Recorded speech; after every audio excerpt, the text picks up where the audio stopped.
Hello, good sir. How are you doing today? Dude, doing real well. How about yourself? Good. Coming into another week. Ghetto Fab Productions over here. Prior to the show starting here, I was fixing my microphone, which kind of was wobbly on this little tripod. I'm on that 2020 budget, which means I can't afford a new desk chair right now. This desk chair slowly bleeds off. Oh, and yeah. so So you slowly get shorter. Exactly. So every hour I got to pump it back up. So if you see me dipping down there in the podcast, leave me a comment. Let me know I'm sinking. I do it standing just because I'm a fidgeter and I have to. And I also slouch, so I can't possibly be sitting because then I would just slouch the whole time, and that's just no good. I like it. Well, let me see if I can get the audio on this here. Oh, so we got a bottle cap, huh? This podcast brought to you by Stella. Oh, I've been going back to beer lately. The liquor's been messing me up a little bit. I got to go back to just light, basically Gatorade. yeah. Well, in the desert heat. Is Stella from Belgium or Amsterdam? Belgium, 5% too. Oh, okay. All right. Although they pack it in a little bottle. Yeah, right. If you can hear this, that's what I got going on. On the same 5% wagon, I have a Truly mango on ice. So and I am submitting my man card now. Nope, I think we both got to turn ours in because I admittedly have gone through probably a full case of Trulies myself in the last month. We did 2 different outings at hotels here in Vegas in the last couple weeks, little staycations, and the girls just want to buy Trulies, and I'm only good for a couple drinks anyways. I'm like, screw it. I'll just make it easy on everyone. I'll just drink, whatever you guys are drinking. Just we don't. Because the bar, it's really weird. The bars are closed in the casino, so you can't really order a drink. You have to actually go sit down at a restaurant, but not a bar top because you might get COVID at the bar top. But the restaurant table is okay. Oh, so if you want any drinks, you got to bring it in. You got to pack it in your suitcase and then bring it upstairs. And oh my gosh, you can access the ice machine, but it is what it is. It's a strange world right now. Dude, we I actually, I hate to admit it, but it's actually pretty good. I hate carbonated water. My wife loves the LaCroix and the other seltzers, and I just think they're gross. Every time I'm like, all right, well, let me. That's right. Let me just try. I'll just take a couple of sips and I'll get it's that developed taste, right? And I'll just have a couple sips and it'll eventually get good. And now it's just trash constantly. Well, I'm like, you know what? Where it's super hot. She had one. She's not really a drinker, so she had a couple of sips and left it solo. And I'm like, okay, it's mine now. So that's how I got it right now. I got into the LaCroix about a year ago when I was getting rid of alcohol for like 3 or 4 months. I took it off my plan and was going to go sober for a couple months. I realized that it wasn't so much the drinking that I miss. I just miss kind of having something in my hand at the end of the night. So I would take the LaCroix and then dice up some lemons and limes, toss it in there over some ice. Okay. And it's still got a little bite to it, which I it's why I drink coffee all day long, because it's just like it's the brew you can drink all day. How are you brewing your coffee these days? So I'm trying to sell the wife on buying an espresso machine. This is probably going to be the first time she's hearing this. So I want to get a shot puller because I mainly just drink shots over ice. That's why I was asking what you're drinking these days. Well, and where you live, it's molten lava hot. So you need something over ice. We think we're fancy and do the Nespresso, which if is anything is just like, it's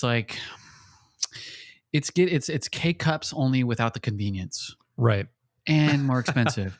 So really it's okay, cool. Can we go to Beverly Hills and go to the boutique store and then spend $200 on our monthly amount of coffee or whatever, so that we can have these little metal things that we throw in there? And it's good, but I don't have the most amazing developed taste that my wife does. And so she really loves them. but I'm kind of like, oh yeah, it's cool. I'm used to I had a K cup, and that was fine for me. I also am down with French press, like old school French Ooh, press. I yeah. Yep. love that, but I also drink volume of it. So I just wanna have something, a warm cup I can sip on all day long. So it's not necessarily about how good it is now. I don't want gas station coffee either, but yeah. So long answer to your question. No, that's good. I've been trying to revamp and trying to resell that to her, so we'll see how it goes. I'll report back on how that Well, purchase went. one thing you might try, and this might gross people out, but what I did in Florida when I first moved there, and it was just molten hot constantly, and I had to drink my coffee, but I was when I would also hit my morning workouts, and so what I would do then would do morning workout because if I wanted to go for a run, bike ride, or lift or whatever, I had to do it super early because so it wasn't crazy hot, and then I had to go to work. What I would do is I would brew a big batch of strong coffee like on Sunday night, and then I would put it in the fridge, and then I would pour that cold coffee into my protein shake, Mm. and then I'd have my cold, protein shake in the morning, and it would pretty much last me all week. And I'd have to probably get a cup of coffee at the office or whatever, but that wasn't terrible. The coffee and the proteins is a bold move. I've had it backfire a few times. You're okay with that? Yeah, you got to kind of have. Well, I was going to say you got to have kind of an iron gut in order to do that. Yeah, I don't. But yeah, it can also run right through you. A good old batch of whey isolate mixed with some super black coffee there was just a recipe for disaster for me. It might as well be a plunger. That's funny. The thing with the K cups, so that kind of any kind of monthly subscription like that, is I never liked seeing my total coffee bill at once. So I didn't like having to prepay. Yep. I don't want to know how much I spent on coffee. It's kind of depressing, or not depressing, but it's like kind of eye opening. Well, and we'll do that too, and it's a point of tension with my wife and I as well.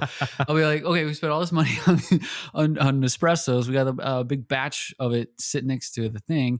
You've had one, I've had one, I've had another one. If not, poured another shot into it, and then we're on the road. And she's like, I want a coffee. Let's swing by the local place and spend $4 for another coffee. And I'm like, The local place that maybe starts with an S, right? Maybe ends with an S. Yeah. Well, she also she loves going to the different shops and the boutique shops. Yep. And getting oat milk and whatever else needs to go in there. Designer drinks. Okay. Yeah, I'm like Americano or drip.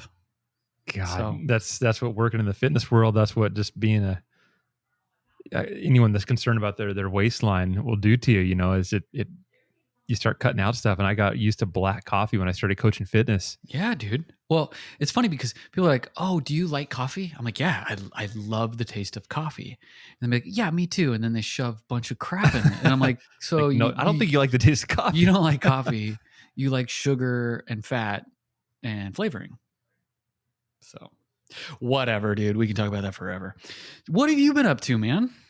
It's been a busy weekend. So again, kind of our flow is usually there's some kind of filming or some kind of editing that has to be done over the weekend. So yeah, as you know, our weekends are really, really jam-packed. So when it comes to Monday here, when we recorded these podcasts, it's almost like a Friday for me. So it's kind of fun. I look forward to it. Yeah. I can set that on the calendar. Nice having it on the calendar, something to look forward to. So this weekend, I had pushed 2 hard deadlines. I was editing for probably 11 hours yesterday, which is pretty boring. Saturday, we were able to get out. We filmed a gender reveal party or gender reveal just for performance or act. Yeah, for a baby. Yeah, for a client of ours. Long story short, these gender reveal things used to be involve, a ton of different people, but now with quarantine, there's very few people. So this was just simply the bride and groom revealing the baby they're having. The groom is a hot rod guy. Oh. And so he wanted to do, this was really cool. So he wanted to do a gender reveal burnout in his hot rod. Okay. So the tires had to have the stuff in it, right? Yeah. No. So they ended up ordering these powder bags, which we put in front of these big tires, and we did a couple test burnouts, and things were going pretty good. I was hoping for more of like a true standstill burnout. The ones where the car is just not moving at all, rear wheels spinning. Yeah. for some reason, we just couldn't get the right combination. So we had some good tire spin, but there was forward movement the whole time. Okay. Which, when it came time to do the actual video, Right. Mr. Nick Quickfeet here had to really get put to the test there, because I was about 10 feet in front of the car. Tires lit up, starts creeping forward, and it launched forward. And boy, I bobbed. Luckily, he weaved, and thank God I didn't have to use the insurance. What, dude? What are you doing in front of the car? You freaking crazy man! I can't wait to share the footage. Once they give us the okay. But it was fun. We got some great shots. They introduced us to a new hiking area, a new lookout point for photos, a new. What's the lookout point in front of the car? Yeah, there's not much to that old. There's not much to that bumper there. It was pretty aggressive.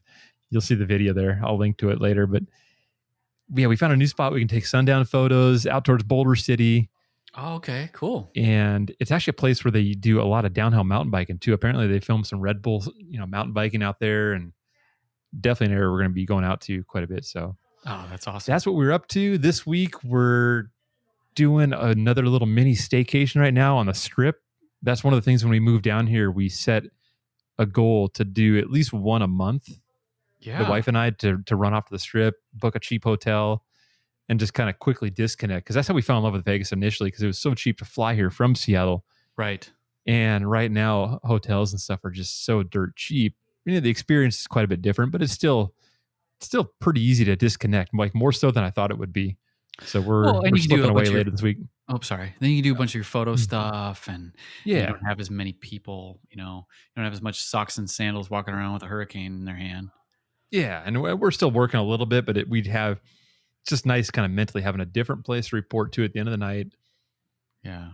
Our front door is all kinds of action and excitement down to the casinos. If that entices you, it's whatever for me. I tag along. The wife loves her slot machines, and okay, that's cool though, man. Yeah, we don't break the bank, but it's something to look forward to. Yeah, I like that. Yeah, where have you stayed? Where are you gonna stay?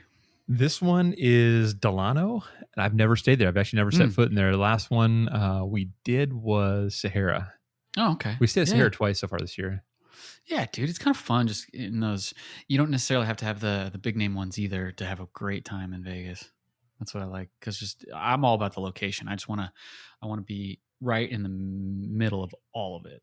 Right. We were talking about couples that we would want to travel with today, and you guys keep coming to the top of our list. No surprise. One of the things that my friend here in Vegas is doing with his girlfriend, or I think it's now his fiance, is they're slipping off to Zion, where you and I went earlier this year. Yeah. But they're doing one of those tent camp. What was it called? Glamping? Oh yeah. So you can do like you can rent a yurt, or a lot of these places have these places that have the structure that they throw the canvas over, but then they've got like they've had the like a wood burning stove in them and all kinds of good stuff. So yeah, dude, some of that glamping stuff is pretty cool. Yeah, I'm gonna wait to see what his take on it is, and then from there maybe consider booking it myself, or maybe as a team there with all four of us. Yeah, we should definitely do that. Let's get the feedback from him and share it with our listeners as well. Cool, man.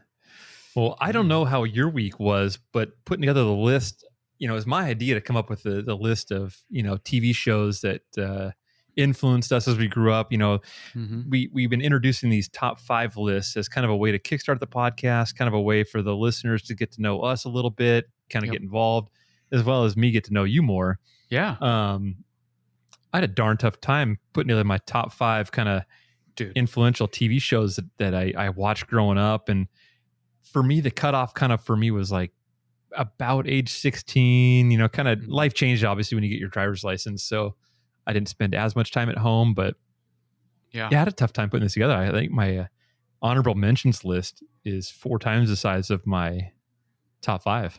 Oh yeah, dude. So I totally agree. And the thing that goes into creating these lists as well is if it's about influence or impact on your life. I mean, what were those things? When were they in your life? And then the stories that go along with it. Where were you at that time? The conversations you had, whether with your parents or with friends, and all that kind of stuff. And so And, you know, we lived similar backgrounds, but also completely different. And so, I mean, what I might have watched and connected with might not be anywhere near yours. And to your point, I mean, I think I had 14 names that I had to whittle down today, and Mm. it was not easy. So I have my top 5 and 2 honorable mentions, Okay. but even then, I mean, like, there's just so many. So I don't know, man. How do you want to? I mean, I think we're going to have to defend our answers, or if they're obscure, have to There's going explain to be an them. explanation for sure. There's definitely going to be an explanation. Sure. All right. So you want to lead us off, or you want me Yeah. to? Actually, why don't you kick this week off here? I took off last week there. I'm scribbling some notes down right here too because I was concerned about Changing the your order. answers. Just the order of one or two things there is interesting, and that's something we're going to touch on later too. Is just how different our lists have been, and Right.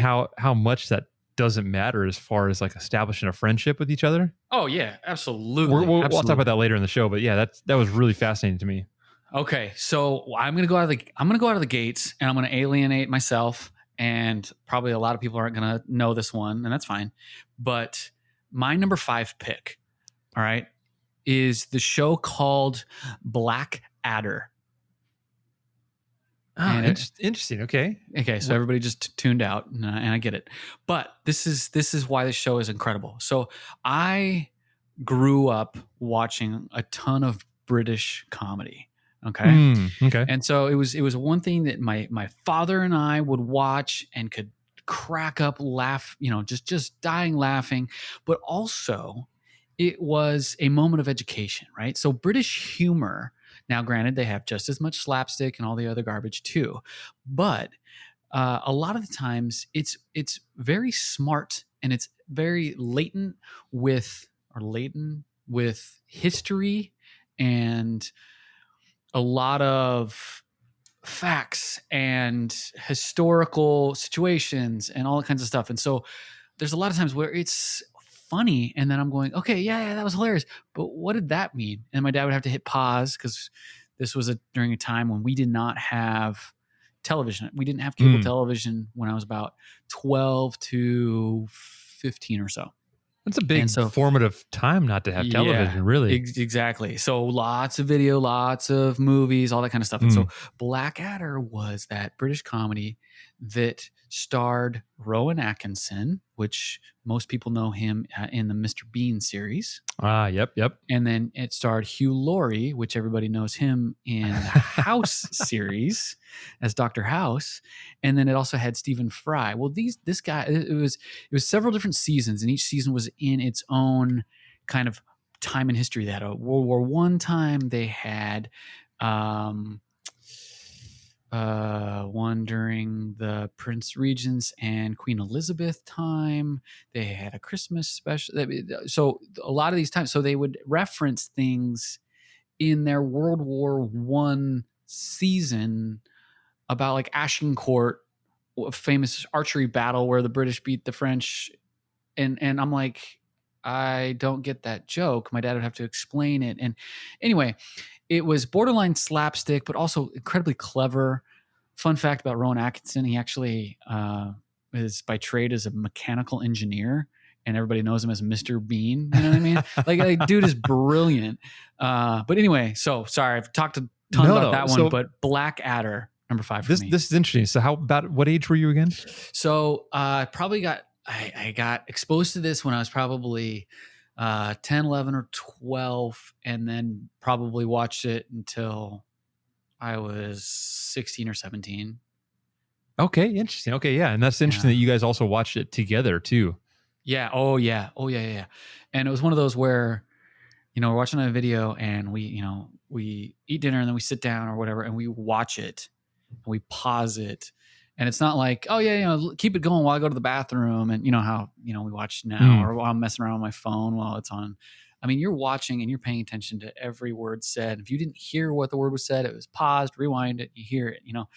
So it was, yeah, and yeah, Rowan Atkinson, Hugh Laurie, back when they were just babies. It was pretty awesome. Damn, coming out of the gate with something I did not expect. I like it though. Yeah. I love this list, man. Yeah, dude. Okay, number 5 for you. Well, I had a 4-way tie up until about 5 minutes before the show started here today on number 5. I'm gonna go with the one. There's a common theme with all my top 5. It's Okay. something that influenced me today that I would actually still watch. Oh, okay. And I caught myself watching a few of these on YouTube today that are on my list, which is why they solidified their place in my list here today too. So number 5 for me is definitely something I did not watch with my folks, because unlike Good. we always had a TV, but unlike you guys, not having a TV for a little while, we had restricted channels. My mom would actually pay to block out channels.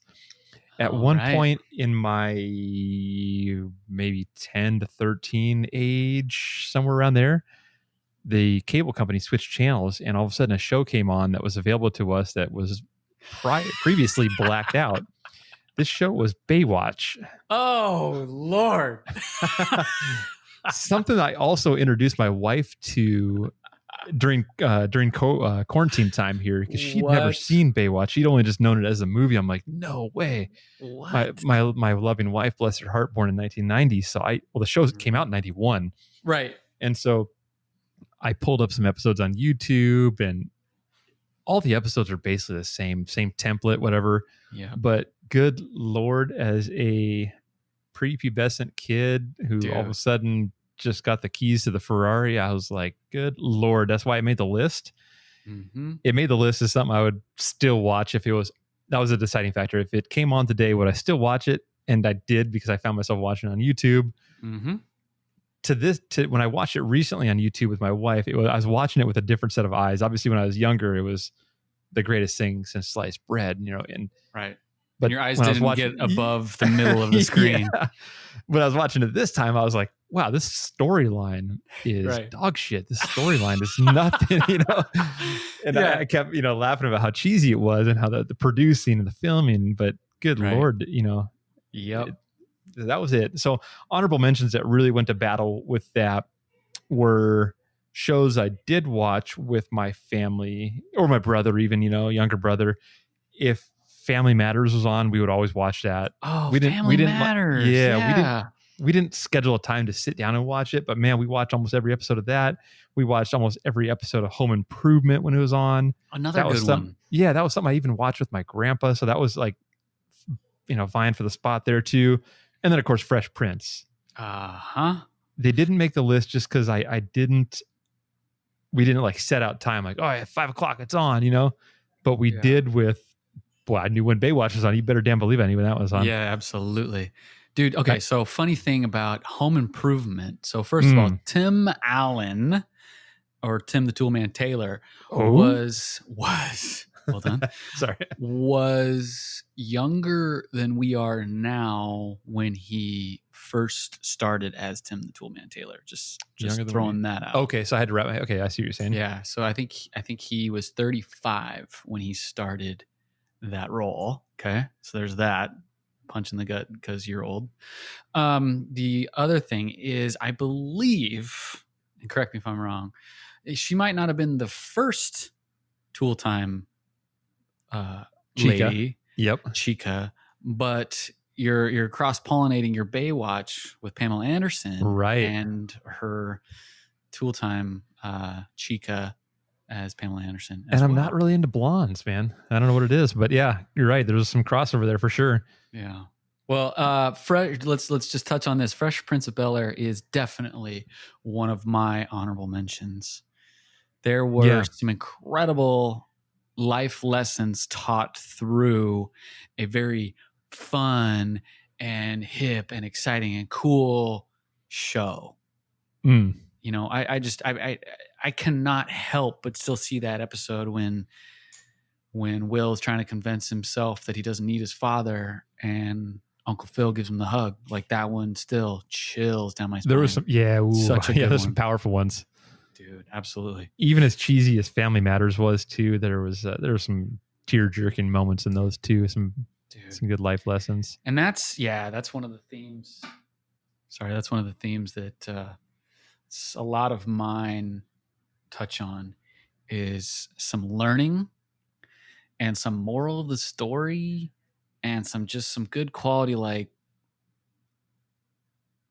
I don't know, situational things that you had to learn through, and the versus, and maybe you have this on your list, but versus Saved by the Bell, which was kind of a fun show with popular kids and going through some stuff, but generally it was, look at this dude acting like a punk ass and still gets kind of away with it. Ha ha, we kind of love him because he's charming.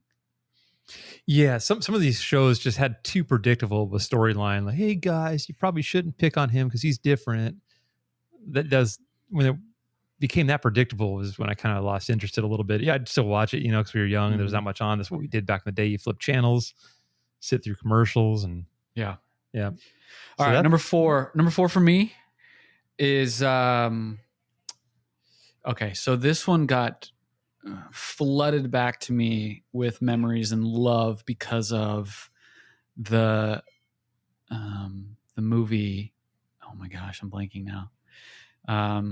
Tom Hanks plays Fred Rogers in the story of Mr. Rogers, which I believe is in the Beautiful Day in the Neighborhood, I believe is the name of the movie. But the TV show and Mr. Rogers' Neighborhood was such an impactful show. And even watching some of those old clips, I'm like, this was just teaching kindness from, I mean, in today's world, everything that is promoted about becoming influential in this world is all about authenticity. And that's what Fred Rogers brought. Each and every day was the utmost authenticity of being a kind person. And unfortunately, well, we will always need that in our lives, but unfortunately in today's world right now, there's not a whole lot of authentic, selfless kindness. And that's, Mr. Rogers was incredibly impactful on me. I'm having a moment over here because not only is Mr. Rogers on my list, it is also my number 4. What? That's awesome. I love it. Okay. I grew up on Mr. Rogers. I always knew what day it was on when I was a little kid. I remember sitting on the floor watching the TV. My mom would turn it on because she knew it was darn good. And yeah, I soaked in everything I could from that. Have you seen the movie? No, I have not seen the movie. I did some research on it today, though. I didn't realize this show had kind of gone through some morphing over the years, but kind of that concept, that show description, whatever you want to call it, he's done like 912 episodes. Dude, he was a journeyman, just kicking butt. Powerful. Yeah. That was a solid. It was easy. It was one of the first things that came to mind when I made this list. It's number 4 today because I was watching a little bit on YouTube, and it's not something obviously I'd sit down and watch a whole lot of today, but we need some Mr. Rogers in our life. Dude, absolutely. So you need to watch that movie. And what I will do, let's say that I eventually have children in this world. They are going to watch some they're going to watch some Mr. Rogers. I mean, it's going to happen. I love it. They might have to tape their eyes open and sit them in front of there with some, what are those little goldfish? But, They're gonna sit there, eat their goldfish, and they're gonna watch Mr. Rogers or whatever kids do. I'd say honorable mention for me at number 4. I tried to cut this list off right around age 16 or 17 again when I was either moving out or had got my license. I wasn't spending much time at home, but this was a mention for me because it is something I did watch with my dad, and it's definitely something I have and still do watch to this day when it's on. King of the Hill. Oh, sure. Yeah. I didn't realize how long it had been out. And there's tons of episodes. Again, cheesy. There's a lot of adult jokes in there that now that I went back and watched it recently, I didn't quite pick up on back when I was a youngin'. Yeah. Is that a spinoff of Beavis and Butthead? That was also on my honorable mentions. I think it's the same creator, Mike Judd. Is that right? I think so. I'll have to fact check myself. But Yeah, obviously a little more tame there. Beavis and Butthead was also one of the collateral damages from the cable company switching channels. Oh yeah. Yeah, so channels that were previously blocked out were now accessible to us. Beavis and Butthead was hilarious. We'd get in trouble. I was raised pretty Christian and pretty conservative, so we got in trouble for watching that all the time. And I had a brother who was 9.5 years older. Yeah. And so I watched stuff that I didn't know I was watching a lot of the time. And yeah, so that one made it way through for me. But I'd see some of it and I'd laugh along because it was kind of silly, but I have no idea what I was laughing about. Yeah, no, that's good. Okay, so I got an honorable mention. Might be controversial only because of what we know happened during the filming of and of the lead, but The Cosby Show. I knew you were going there. Yeah, so this one, obviously, with what we know of the fall from grace of kind of the horrendous behavior that Bill Cosby was doing during and after and all that kind of stuff. So that's not what I'm talking about, but the actual show was really, really good. They dealt with issues. What was cool about that was shows like that, Family Matters, Fresh Prince of Bel-Air, I had no thought other than complete and total normalcy about race. You know, I'm like, well, yeah, of course Bill Cosby is a doctor and his wife is, I think, a lawyer on the show because, you know, that's what they do. That's what it is, yeah. Yeah, they live in Chicago. They have a nice house. They have a nice family. They're a doctor and a lawyer. I mean, why would I think anything other than that? If you're not told that anything other, then where does that belief come from, you know? So that's, exactly. Yeah. Exactly. Oh, yeah. So I was raised the same way. Yeah. And that show, I mean, just it made real life fun and dealing with, you know, whether it was Theo dealing with something in high school or, you know, like a moral dilemma of like, you should cheat on this test or not, you know, or the short-term, the short-term success of potentially cheating on this test and getting a good grade versus the long-term. And, you know, like all these morals of the story stuff, it just made it fun. And yeah, makes it more ironic now that we know how things played out. Exactly. So anyway, that was my honorable mention. Where are we at now? We are on number 3. Okay, so it's my turn on number 3. Okay, so now I'm taking a little license with this one. Okay. So we, I don't know. It's not like a situational show. It's not a scripted show. This, for me, number 3, and it probably has every reason to be number 2 or number 1, but it's number 3 because it's SportsCenter. Dun-dun-dun, dun-dun-dun. This one was so influential in my life. Yeah. From the moment I first saw it until, gosh, I mean, I think I watched SportsCenter last night at a moment. I mean, like, oh yeah, SportsCenter to me now I went through a little bit of a drought there the last couple years, but you were courting a wife and allocated resources elsewhere as a good husband should. Well, yeah, and you get, you know, you can get stuff on your phone right away, and with all kinds of other stuff, you know, there's other avenues. But as a kid who sports were everything, and athletes were my heroes, I got to watch highlights, and then the anchors became my favorites, like Kenny Mayne, and Dan Patrick. I mean, these guys were just, I mean, Keith Olbermann, Chris Berman, Stuart Scott, Rich Eisen. These guys were just gods to me because they got to talk about sports all day, every day, and they got to watch. Dream job, for sure. Dream job, and got to talk about it, and they got to watch all the stuff and interview the guys, and then the ticker along the bottom just keeps you captivated too. Oh yeah, everything. And oh crap, I missed the first 15 minutes. That's okay. The next one's on in 45. You know what I mean? And it had a big, strong hand in raising me, SportsCenter. So I do miss that by not having cable right now. That's a solid pick, dude. Yeah. So SportsCenter, it has every reason to be 3, 2, or 1. So, but it's number 3 right now. didn't hit my radar because I didn't get into sports till I was in my 20s, really, and I was in the car most of the time, so I was listening to shows like Colin Cowherd. So I love listening Oh to him yeah. still, even if I'm not even really into sports or what he's talking about. I love the show. I love his opinion. I love his consistency. Yep. That's a solid pick, though. All right, brother. My number 3, a little off the radar. It is Mr. Wizard. Okay. Does that ring a bell? Dude, yes. I'm absolutely. going deep in the archives. The reason it made my list is I can still remember.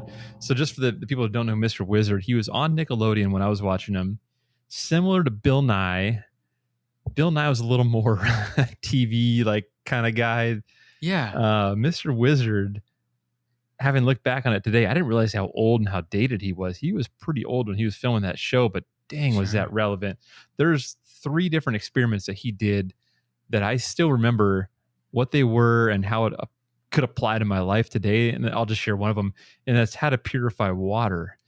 Okay. He had a kid on there who had a tub of water. He put a bunch of stuff in the water, like dirt and grass and food coloring, and then covered the tub with like some saran wrap. He had put a cup inside the middle of the tub there too, and he covered it with saran wrap, put a rock in the middle so it kind of created an indentation, like you're camping and your tent's like pooling up water. But basically the sun would, create condensation. It would run to the middle because there's a rock in the middle of the saran wrap, and it would drip down into the cup. What? Oh my gosh, that sounds awesome. I remember watching that, and I went back and watched that episode again today. Still stands up, still just as I remembered it. Definitely something I would use, obviously if we're stuck in the woods, need to purify some water. That was one of the shows that stuck out to me. I remember watching that. I don't remember how old I was when I was watching it, but it was on Nickelodeon. I know the show got some traction between like 1983 and 1990 because it hit What Nickelodeon. A great pick, dude. What a great pick. One of the things I noticed too when I was looking back on the show is how diverse the show was for how old the show was. Mm-hmm. Mr. Wizard's an old, crusty geezer white guy, and they had probably the best culture diversity as far as like including everyone. Yeah, it's something obviously when I was younger I didn't notice it, and that's probably why that I turned out the way I was, because something is different only if it's explained to you as different. I didn't realize I was watching an African American kid on Mr. Wizard until I look back on it now, and I'm more aware of things now. It's just, I was watching a kid learn about, how to boil water. I was watching a kid how to. Yeah, it was a kid. Just a kid. Yep. And so I watched today. I'm not gonna lie, I probably wasted half an hour watching old episodes of Mr. Wizard. They were filmed in like 480 resolution, not even 720. But I'm watching them on YouTube today. I thumbs up. I may or may not have subscribed to the channel because there's someone who's still pumping out his stuff. Dude, that's awesome. I love it. I would, yeah. I was captivated by Mr. Wizard. It's so good. I mean, it was basically like high school science, but done in a palatable way that a kid could get excited about and could follow. And yeah, dude, I think that's a great pick. Thank you, sir. And one of the things I want to do too here is we can cut right here. I want to run to the fridge real quick, bro, and grab another beer. Get it? I'm having too fun of a time podcasting with you. I'm back. The other thing I don't like about Nick. Oh, hey. Oh, shit. For the listeners, this list was too hot to handle. I had to go get a refill here and cool off. Is it another Stella? Another Stella. Well, these Stellas again are undersized anyways, so that's how I justify it to the wife, I'm truly enjoying this beverage I have. Little shameless product plug there and a pun. Yeah. So hopefully I can get sponsored by Truly. It's delicious. All right. So you went and got a beer. I did a whole lot of nothing. Okay. That was my number 3. That was your number 3. Mr. This Wizard. might be, so cool. Given our day to day, this might be the most intoxicated podcast or buzz podcast. What do you think? Oh, well, I don't know. I did. You know what? I had a nice little Well, we're down here in Palm Springs, and I was. You're going to Coachella, right? Yeah, right. Yeah, because that's happening. We rented a little spot, so we're hanging out poolside, and I may have had a nice, tasty Glenlivet. but I was trying to pace myself because I was going to do this, at night. We record this at night, so then I might have stopped so that I could be coherent. This is what the show is. It's just two dudes hanging out, sharing our opinions and talking about stuff. And what do we do most of the time when we're hanging out? We're not getting hammered, but just kicking back some beers, and that's what we're doing. So let's jump back into this list. I just finished with Mr. Wizard at number 3. Okay, number 2. What do you got for number 2? All right, so number 2 for me is still kind of on your criteria. Would I still watch this today? And the answer is abso-freaking-lutely. I got exposed. I first saw this on videotape when middle school. This is South Park. Oh, baby. Okay, so number 2 for me, South Park, right? So South Park started out, it was just the cartoon cutouts, super just crude animation, and it's still now meant to look crude, but obviously they absolutely know what they're doing. But this show was so beautifully done, and even today, it is just magnificent. And what they do now is they will take a issue that's happening in society, a current event, something that's happening, and they will describe this person's perspective, and then they'll defend it, and then they'll do the other perspective of it, and then they'll explain how both sides are completely dumb and have a moral of the story, and it'll be hilarious the whole way, and it'll be relatively informative, and it's just brilliant. And they will always nod their cap. Sorry, I'm just going to keep going for a second. No, go for it, man. They tip their cap to the things that they've learned. One of my favorite episodes of all time is when they ran out of internet, and it's just an homage to Steinbeck. It's just an homage to now I can't even think of the book, the John Steinbeck book, where they head west from the Oklahoma Dust Bowl. Crap. This episode brought to you by alcohol. Yeah, we'll put that one in the show notes. Dang it. Dang it. It's such a classic. We all had to read it in high school. Anyway, but then they run out of internet. They got a whole mess of internet out there in California. Gotta head west. Yeah, I mean, they are just so good. And I got nothing else. South Park, number 2. That didn't it didn't cross my radar just simply because I thought it came out later. I thought it came out maybe I found it later, probably because I wasn't allowed to watch it at home there. I was living by myself probably at age 19, I would say, when I first came across that. Mm-hmm. But yeah, you're right. They're so quick to take an issue, a topical issue, and jump on it. The way they produce things is they can get things out to the production line basically real quick. So, if the president says something this week, they can jump on it and get something out in a couple of weeks to where it's still relevant, still very funny, whereas when you're not doing an animated show, you have a lot more restrictions, a lot more hoops to jump through, a lot more logistics to get things topical. But man, they're right. They really have touched on truly everything. That's a solid one. Yeah. Thanks, brother. Number Something 2 I for still you. watch myself. I'm a big date guy. I love knowing when stuff came out. South Park, 1997. Yeah. So I was 97 was 14 between 8th grade and 9th grade for me. Yeah. Solid. Okay. So my number 2 was something that also came out in the 90s, and it's something that I didn't obviously pick up a bunch on until closer to 16, 17, when it was a little more relevant to what I was going through, more or less, because some of these shows that came out in the early 90s, I was 11 years old, so it really wasn't topical or wasn't relatable. Friends.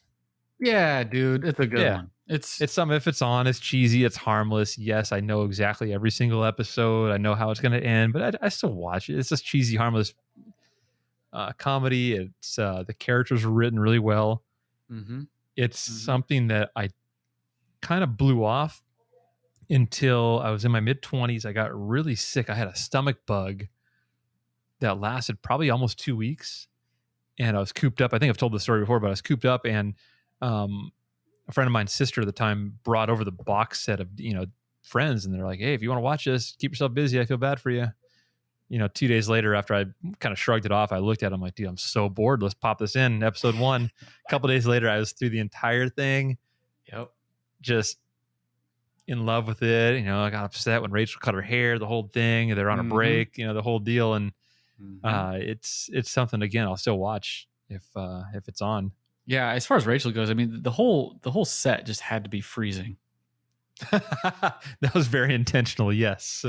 The ratings were very high. Talk about someone who hasn't aged too, by the way. Good Lord. Have you seen Jennifer Aniston? Yeah. Or how about Just Go With It? A movie with Adam Sandler. Right.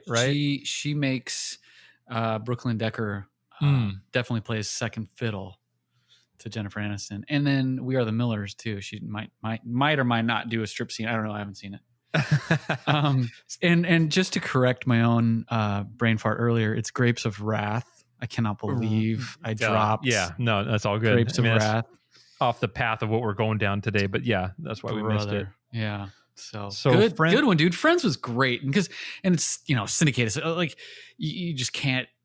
It's everywhere on TV still. It still have reruns everywhere. Disney owns it now, I think. Is that right? That I don't know. I believe that's right because they pulled it off of Netflix, which a lot of people were upset about. Sure. But I mean, I believe you can still find it on television right now. Yeah. Oh, yeah. I'm a stat guy. So it was 1994, 10 seasons, 236 episodes. Honorable mentions for me when I was younger, growing up, I watched a lot of Doug. You remember Doug? Mm-hmm. Yep. Animated show. And I also watched a lot of Inspector Gadget. Oh, yeah. Remember that show? My dad loved that show for some reason. Dr. Claw. Dr. Claw. Never saw his face. Yeah. Pet his cat. I'm not sure what kind of imagery they're trying to portray there, but that was honorable mentions for me. I watch every episode of Inspector Gadget. Oh, that's a good one. All right. Number 1. Yes, sir. Are we gonna twinsy again on this one? Because we twinsied on number 4 with Mr. Rogers. Yeah. There's a possibility here. Okay. What do you got, baby? Wonder Years. Okay. So we didn't twins. Okay, good. We did not twins. Okay. All right. So Wonder Years, obviously, it was a little bit. Let's see here. So took place early to mid 70s, and it's basically a lower middle class family. Yep. And they just are, I mean, it's just heartfelt of America just dealing with issues. Three kid family, and just working on stuff. And they had the youngest son, who I related to the most because obviously he was the main of the story. And then you had the older brother. So anybody who had to deal with an older brother, could relate.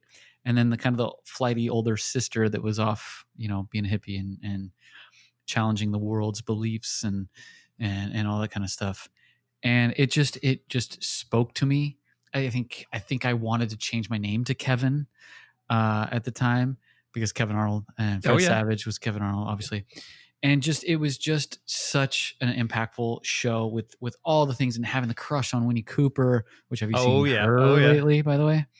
Look her up. Anyway, but yeah, I think everyone in America was in love with Winnie Cooper and First Kiss and all that stuff. And now I was younger than Kevin Arnold was in the show, but I think that's when we all got together on, I think it was a Sunday night at 8:00. So you watched it when it first came out. Then how old were you? You recall? It was end of elementary school. Okay. So something, probably, 9, 10, 11, those years. And we'd watch them as a family and talk about all that kind of stuff. It was, and the older sister was kind of flighty. My older brother was 9.5 years older than me, and he moved out when he was 18. So, he moved out at 18. So I was, 8. So there's some things that kind of resonated there a little bit, and a funny story. So just this last year, 19, when we moved down to LA, I mentioned a cup of coffee in the film finance business.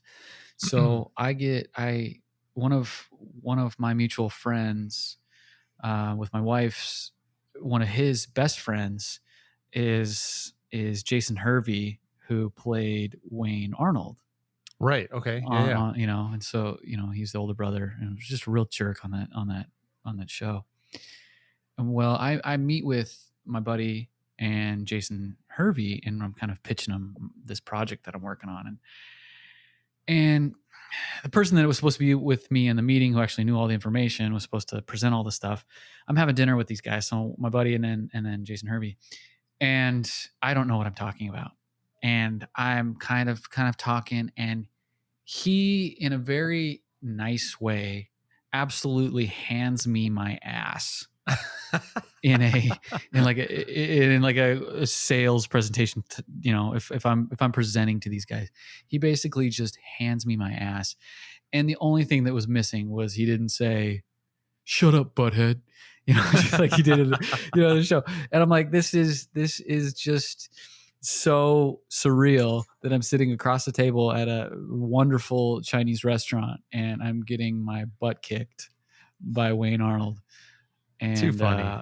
so that was so anyway. But number one for me is Wonder Years. So solid, man. I had to. I'm not going to admit to know this, but this was kind of a fun fact here. I love how it was filmed. I love the voiceover on that, the animation, because it kind of gave some context, perspective. I had to look up who the voice was. Do you recall who the voice was? I'm not going to admit to know this. It was Daniel Stern. Also known as Marv. Yeah, the robber from Home Alone. Oh my gosh, I didn't know that. That's awesome. I didn't know that either. I looked it up just now, but I loved how it was shot. I love that voiceover narrative. That's not something you see a whole lot, except what's the show? How I Met Your Mother. Yeah. Yep. Which is Bob Saget, right? Yeah. Yes.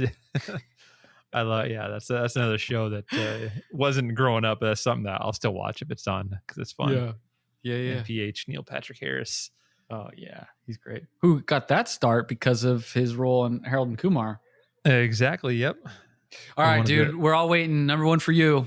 Number one for me barely made the list because it came out barely when I was still living at home. That's kind of my cutoff age there.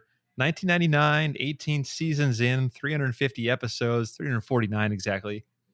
Family Guy. Oh, yeah. So good. Something I watched yesterday. Still watch it. So good. Oh, my gosh. That 21 years later, I'm still watching that. Dude, you know what, though? I didn't get exposed to it until I was probably 21. Well, see, my honorable mention was Simpsons. The reason Simpsons was not on my list is because we weren't allowed to watch it growing up. It came out in 1989. Yep. I was 5 years old. I wasn't allowed to watch it, and my mom, when she got on her kick on something, there was no change in that. So from the age I was 5 till, doesn't matter how old I was, even if I asked her today, hey, let's watch The Simpsons, no, turn off that garbage. Yeah, so we weren't allowed to watch it. That was the term in my house. It's crude and lewd. Lewd was also another adjective, brother. But yeah, Family Guy, I was old enough to where it kind of slipped under the radar, and I probably have watched all 349 episodes. Dude, I can't even tell you how many times I've watched it. So good. Seth MacFarlane is a genius, and he always tips his cap to the musicals and all the things that he's learned in order to make this show. I mean, he's so good. Yeah, he's one of the, that might be our list that we're gonna have to do another time too, is like, who are we gonna sit down and have a beer with? Oh yeah. Oh, that's a great list. Let's bookmark that, because that's one of the guys that's definitely on my list. We might have to do a living list and then a dead list, but he's one of those guys because he's so well rounded. His vocal capacity, have you heard him sing? It's nuts. Yeah, all that stuff. Yeah. It's nuts, and it's going through some changes right now too, because I know some of the voiceover people have resigned their roles because of the stuff going on in the political scene right now, which is a little upsetting because Yeah. I'll say what it is. Cleveland was a voiceover by a white guy, Mhm. but it was meant to sound like a white guy doing a black guy's Right. voice, Right. It not was in never disrespect, intended but yeah, it yeah, was never never, intended to be like, "This is how black people sound." Right. I know. yeah. And so they're actually having problems, I've heard, filling that role because we don't want to hear a black guy trying to do Cleveland because Cleveland sounds like a dumb white guy doing the voice, So Right. that's kind of, anyways, I love the show because it makes fun of everybody. It really was one of those things that kind of really shaped my sense of humor. And Well, and yeah, and it's one of those okay, so it's like South Park where they push the limit, which makes it funny. And like what South Park does to get away with it is anything horrible, they just put out of Cartman's mouth and it's like a free pass.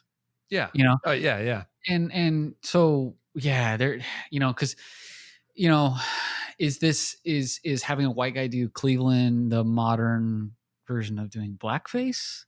I mean, like No, I don't think so either. But at the same time, if it's a sensitive time, and so you don't want to. I see both sides, and Yeah, it's I love this. it's an interesting topic. Yeah, that's interesting. It really did shape my sense of humor though, because they really do. No one really goes untouched if you really watch every episode. And it's one of the things that actually, to be honest with you, gave me a sense of humor about myself because I was so insecure growing up Sure. that I didn't really come out of my shell until I was able to understand how to laugh at myself, really. So, Yeah. in a roundabout way, yeah, that's my wife would be so upset that this is my number one. But yeah, this really kind of shaped how I view myself and how easygoing I am because I have such a sense of humor about myself, and I understand that there's jokes and I understand there's intent. Yeah.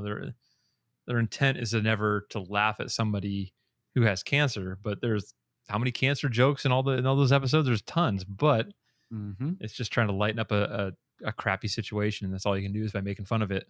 Yeah, dude. And so, What a Family Guy dude! number one. You did a great job. What a great list. I love You it. as well, man. And That's this is another one of those things where I knew our lists were going to be a little similar, but I knew they were going to be different. Especially with the episode we did with the music top 5 albums. That really that was so hard. really kind of shed some light on the fact that this list is going to be drastically different. Did you have any other honorable mentions that you wanted to drop? Not off the top. Go ahead if you got some. I mean, we watched a lot of like the science discovery shows growing up. Anything on Discovery Channel, nothing really stands out specifically, but those are something that if they were on, we watched it all the time. Sure. Yeah. There's a bunch of British ones that are kind of obscure. I mean, like I lived Jeeves and Wooster, you another there? one with. Yeah, you got me. You got me. Time out. Hold on. Yeah. Start that sentence over again. There's a bunch of British ones. Oh yeah, yeah. So there's a bunch of British ones that I really like. One is Jeeves and Wooster. It was Hugh Laurie and Stephen Fry. That was really good. Faulty Towers, John Cleese. Anything John Cleese is just phenomenal. Yeah, I loved a lot of the crime stuff. So I loved Prime Suspect with Helen Mirren. That was incredible. These is kind of obscure British ones that not everybody grabs onto, but those were ones that I watched when I was a kid. So you obviously love Monty Python then. You know what? Everybody says that, but not. I mean, yeah, sure. I've Monty Python and the Holy Grail. Saw an amazing theater rendition of that.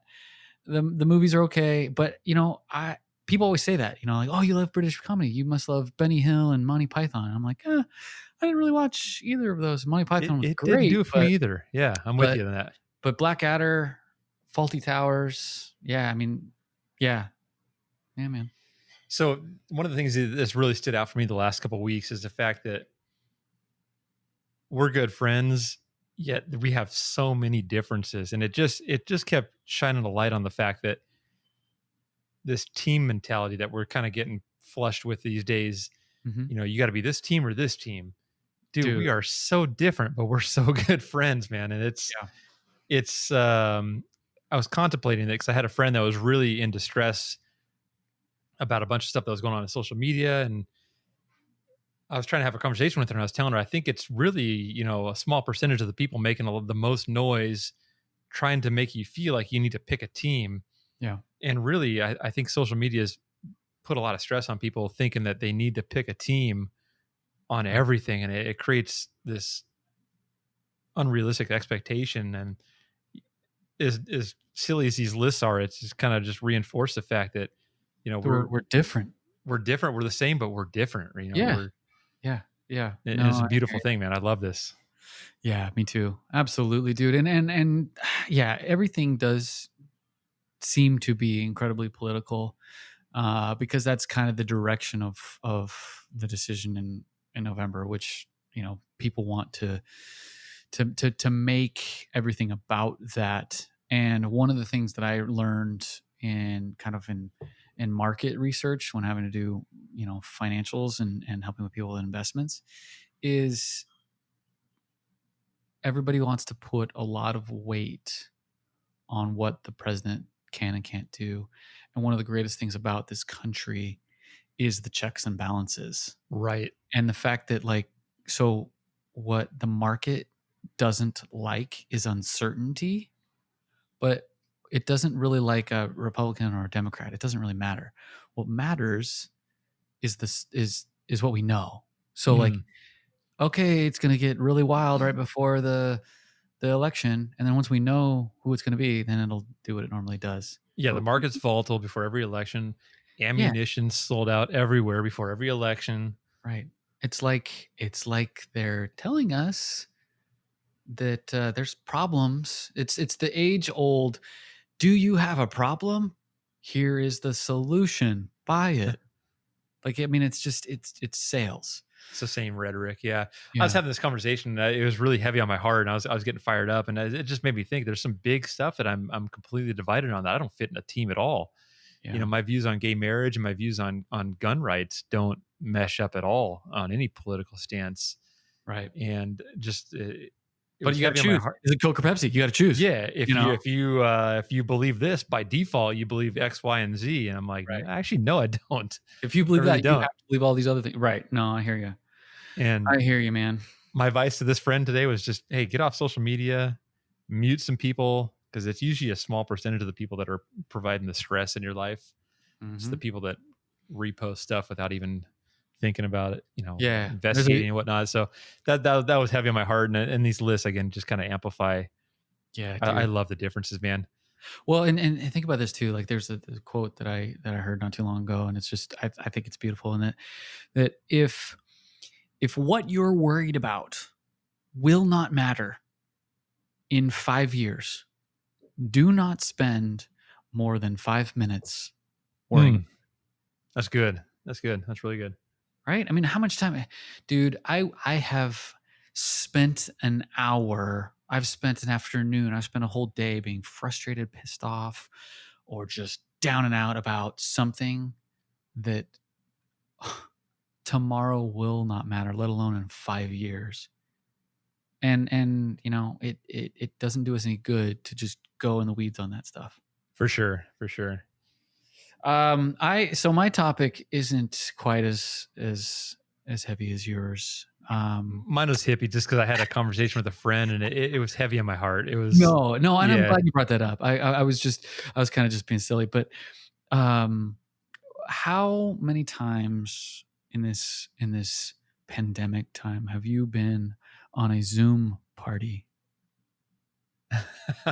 I've been lucky enough to avoid a lot of Zoom parties. Honestly, I think you and I doing our Zoom game nights might have been the extent of it. Now, Yeah. I did go to a handful of Bible studies with our Bible study group, Okay. and that was awesome. We still got nurtured almost in a similar way, but Okay. not the same, So obviously. great point. What are you getting at here? All right. Yeah. So okay. So what you had in those groups was some sort of structure.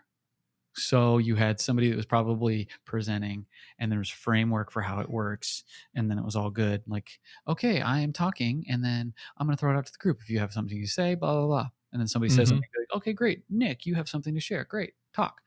Well, what I am. So we have these.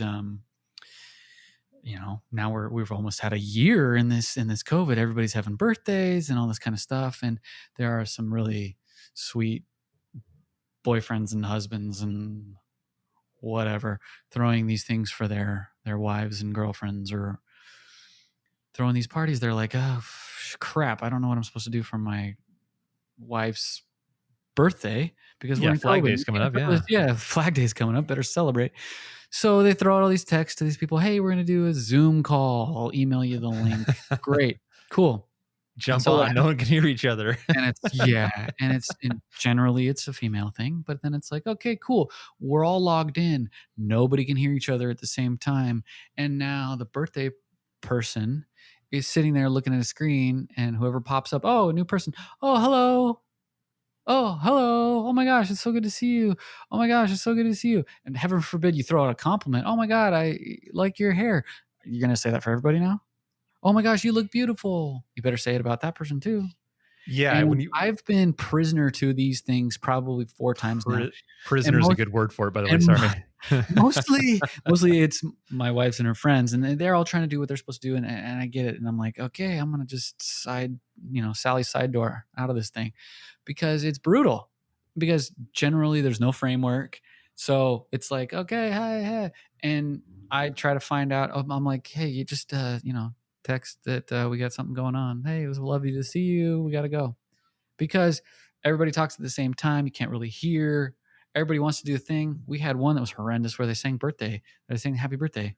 Oh And my it was Lord. like, okay, we're all going to start now. Ready to go. And all you really hear is one person, and you're singing over it. And anyway, so I know that Zoom is cool because it's keeping people connected and all that kind of stuff. But without a framework or any kind of what we're doing with this thing, it's brutal. So anyway, I'm excited for when your wife sends us the invite for your Zoom party.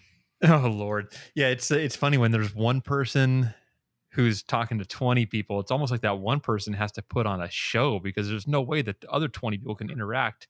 Yeah, I don't want that for my There's birthday. no method at all. So you almost have to put on a facade and a show. And I think I don't want to get too specific here in case someone listens to this, but good Lord, I went to a 1-year-old's baby's birthday party via Zoom, and there was about 30 people on the call. And it's so cool. Yeah, we just had to sit there and smile, because heaven forbid they actually looked at our little box for half a second, and if we weren't doing anything, yeah, you don't want to be caught, shrugging or moping or whatever. So you just sit and hold this plastic smile. Hey, we're happy. Congratulations. And the baby, of course, has no idea what's going on. He's 1 year old. First of all, those are brutal when you're there in person. Oh my gosh, look at you not at least you giving can a crap drink in about the person. dump truck I just bought you. Yeah, dude. Oh my gosh, yeah. So not my favorite. That's funny, man. Well, hey, so we got some different ideas for next week. I want to involve the wives just a little bit, but without getting them on the podcast a little bit. And one of the ideas that I had, I don't want to share the spotlight. Yeah, I don't want to, exactly. My wife's already the spotlight of our marriage, and Yeah, I do all I can just to peek my head out, amongst the shadows there. But I thought it'd be a fun way to get some new stuff coming in if we have our wives get together and have them solicit 5 questions that they agree upon that they want us each to answer. Okay. Short questions, nothing that's going to take too long, but I think that'd be kind of fun and kind of unexpected. I almost think we should. Do you want time to prep for the questions, or do you want to get them moments before the podcast? Shoot, I almost preferred getting them right up before the podcast. But here's my question. Is it 5 total questions that we have to answer each?